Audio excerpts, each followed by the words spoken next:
Hi, I'm talking today to UK coach and mentor, Salli Glover. Hi, Salli, how are you? Hi, Joe. I'm really well. Thank you. Great to be here. Excellent. Salli, today we're talking about the motivational makeover. Tell me about the motivational makeover and how we as women can benefit. So the Motivational Makeover is a one-day experience. I can't really call it training. It's an experience. I created a number of exercises using neuro-linguistic programming and other kind of deep unconscious level change work kind of techniques. And I put the women that attend that through a series of processes whereby they become really super clear about what it is that they most value in life, where they most want to go in the next year, and they end up with a very clear list in the right order, not the order that they consciously think it should be, but the real order. And then from that place, then they create their own rule book as well. So we create new rules for me, which identify where we might trip ourselves up, but also what we need to do to stick with these goals and make it In a practical sense, what exercises or techniques could you show women to help them identify their true passion and what makes them happy?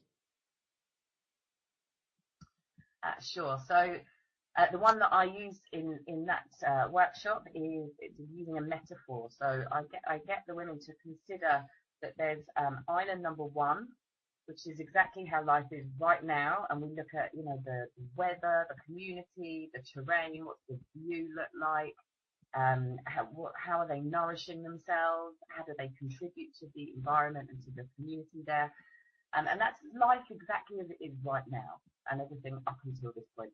And then there's island number two, which is the kind of where you'd really like life to go. And again, exactly the same questions, describing the terrain, the people, the weather, the view, the community, how you nourish yourself in that place. And then between the two islands, it's clear that we need to make a journey from one to two. And so we start to identify milestones or buoys, I guess, that would be in the sea.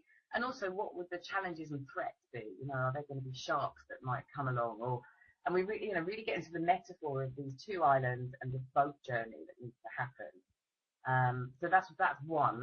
And the other thing I do as well is give people 1 year. You've got 1 year left to live. So that really forces the mind to get super focused. You've got 1 year left to live to make it over to island two. What are the priorities towards getting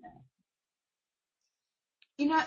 No matter what kind of change you're trying to make in your life, I think one of the biggest problems people have is how to stay motivated long enough to actually see things through and make changes. So what advice do you have for people in trying to help them to stay motivated?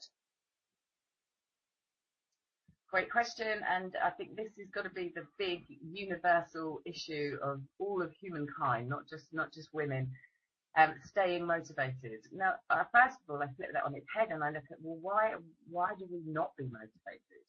And the answer to that is that it's actually quite comfortable where we are generally. And every time I've had a major crisis in my life, or a big life event happens, and everyone will resonate with this.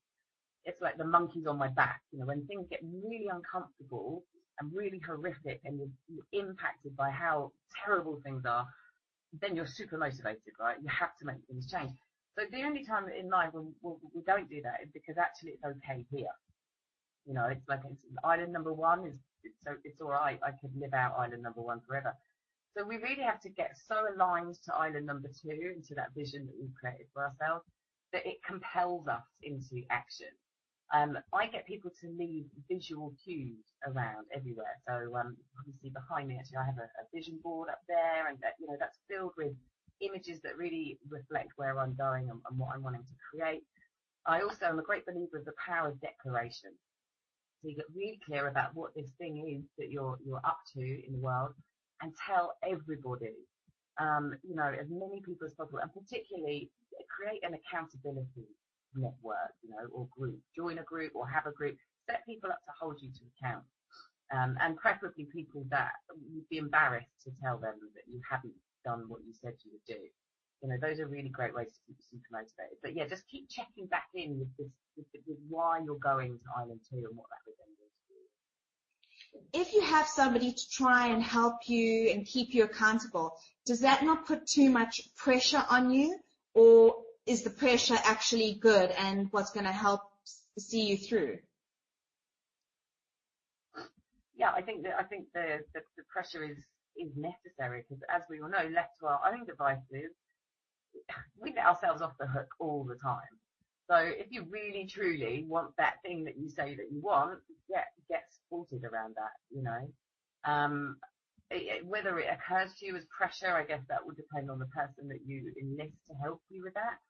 And it depends how much pressure you need or don't need. If you're somebody that consistently kind of gives lip service to things and then doesn't do anything about it, I'd say go ahead and get some pressure involved. Or if you're somebody that really just needs a gentle nudge from time to time, or, you know, knowing somebody's got their back, then that's fine. You can recruit that kind of person. But I think it's about telling the truth to yourself, you know. What kind of person are you?